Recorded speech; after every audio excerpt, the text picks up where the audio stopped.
कराची से खबर शामिल करेंगे। मलीर में शम्सुल बदर सोसाइटी के करीब फायरिंग से नौजवान जाँ बहक। वाक़या डकैती मज़ाहमत के दौरान पेश आया।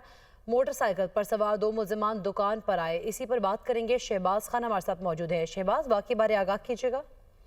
जी बिल्कुल, मलिर शमसी अल बदर सोसाइटी में डाकुओं की फायरिंग से 22 साला नौजवान शोएब जांबाक हो गया है। पुलिस का बताना है कि मकतूल अपनी थैलियों की दुकान जो है वो खोल रहा था। इसी दौरान मोटरसाइकिल पर सवार दो मुल्जिमान उसकी दुकान पर आए। मुल्जिमान ने शोएब से 15,000 रुपए लूटे, ऐसा पुलिस की जानिब से दावा किया जा रहा है। मुल्जिमान जब फरार होने लगे तो दुकान से कुछ ही फासले पर जो है वो गड़ा खुदा हुआ था, जिसके अंदर उनकी मोटरसाइकिल गिरी है और दोनों मुल्जिमान उस घड़े के अंदर गिरे। शोएब ये मंजर देख के जो है मुल्जिमान की जानिब उनको पकड़ने के लिए दौड़ा था।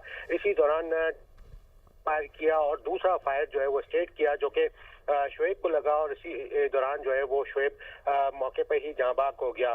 तमाम मुल्जिमान फायरिंग के बाद जो है वो मौके से फरार हो गए। पुलिस का कहना है कि अतराफ में लगे सीसीटीवी कैमरों की फुटेजेस हासिल की जा रही है। इलाके की नाकाबंदी भी कर दी गई है और मुल्जिमान की गिरफ्तारी के लिए टीमें भी तश्कील दे दी गई है। साथ ही साथ पुलिस का ये भी कहना है कि मकतूल शोएब की लाश को ज़ाब्ते की कार्रवाई के लिए जिला अस्पताल कराची जो है वो मुंतकिल कर दिया गया है। मजीद जो है वो इस हवाले से तहकीकात की जा रही है। मजीद तहकीकात इस हवाले से की जा रही है। शहबाज खान आगाह कर रहे थे।